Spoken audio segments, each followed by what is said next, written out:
ہمارا دین بھرپور زندگی گزارنے کی تلقین دیتا ہے، تو ہمیں اس دنیا کی بہتری اور آخرت کی زندگی کی بہتری کے طالب رہنا چاہیے۔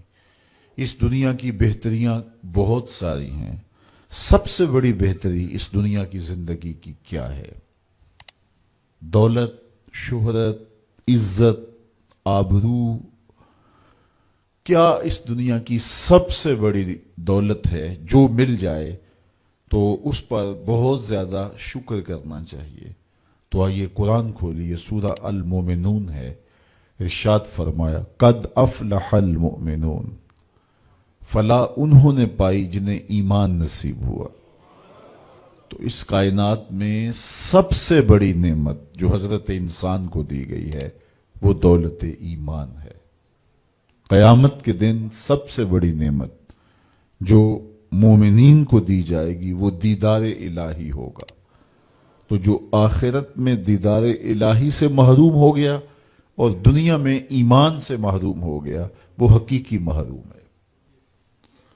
ایک شخص چرخ میں اڑتا ہے، ہواؤں میں جھولتا ہے، ہر دولت اس کو میسر ہے، عزت شہرت اس کی باندھی ہے، وقار تکریم اسے حاصل ہے، دنیا جانتی ہے، زمانہ سے لوٹ کرتا ہے، جو چاہتا ہے وہ ہو جاتا ہے، ہر عیش و عشرت میسر ہے، لیکن اس کے سینے میں ایمان کا چراغاں نہیں، کوڑی مول نہیں ہے اس کا۔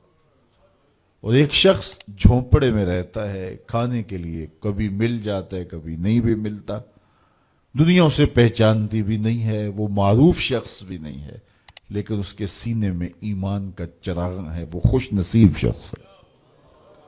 میرے حضور کا ایک فرمان سنیے، حضور نے فرمایا میرے دوستوں میں سے قابل رشک دوست وہ ہے جس کا سامان دنیا تھوڑا ہے، نمازیں زیادہ ہیں۔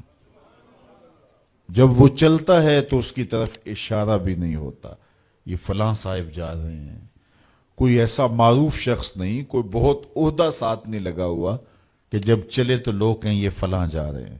ثم نقد بیدہ، حضور نے ہاتھ سے چٹکی بجائی اور پھر فرمایا اس کو موت بھی ایسے ہی آئی، پھر فرمایا قلت بواکی ہے، اس کو رونے والے بھی تھوڑے ہی تھے، اس کو رونے والے بھی زیادہ نہیں تھے۔ قلت تراسہ، اس کی وراثت بھی بہت لمبی نہیں نکلی۔ فرمایا میرے دوستوں میں قابل رشک دوست دیکھنا ہے تو یہ اس کا جنازہ جا رہا۔ تو ہماری سب سے بڑی دولت ایمان کی دولت ہے، نمازوں کی دولت ہے، شرافت کی دولت ہے۔ یہ دولتیں ہمیں جمع کرنی چاہیے، سویر سے لے کر شام تک دونوں ہاتھوں سے ہم امیر بننے کی دوڑ میں لگے ہوئے ہیں، کوشش کر رہے ہیں دولت جمع ہو جائے، دونوں ہاتھوں سے اکٹھی کر رہے ہیں، امیر بن جائیں، دولت مند بن جائیں۔ خیال ہے کہ اگر دولت بہت ساری ہوگی تو سکون ملے گا، جب مل جاتی ہے دولت تو پھر سکون نہیں ملتا، کہتے ہیں کچھ اور حاصل ہو تو سکون ملے گا، ساری زندگی اس دوڑ میں گزر جاتی ہے۔ جس طرح دنیا کی دولت جمع کرنے کے لیے دوڑ لگاتے ہو، شرافتیں جمع کرنے کے لیے دوڑ لگاؤ، نجابتیں حاصل کرنے کے لیے دوڑ لگاؤ، سجدوں کی کثرت حاصل کرنے کے لیے دوڑ لگاؤ، صالح اعمال جمع کرنے کے لیے دوڑ لگاؤ۔ یہاں اپنے بچوں کے لیے کاروبار بھی کرو، رزق بھی کماؤ، دولت ضرورت کی ہونی چاہیے تمہارے پاس، لیکن فرض کرو اگر نہیں بھی ہے تو اتنی بھی ٹینشن لینے کی ضرورت نہیں ہے، جو میسر ہے اس پہ راضی رہو۔ دکھوں کو ختم یہی چیز کرتی ہے، بندہ رب پہ راضی ہونا سیکھ لے تو جہاں بندہ ہوگا وہیں خوش ہوگا، اور راضی ہونا نہیں سیکھے گا تو کھرب پتی بھی ہوگا، نفس کی کمینگی ختم نہیں ہوگی۔ تو پھر اس پہ راضی رہنے کا فن سیکھنا چاہیے۔ حضور کی سیرت پڑھیں، آپ کو یہ سب کچھ ملے گا۔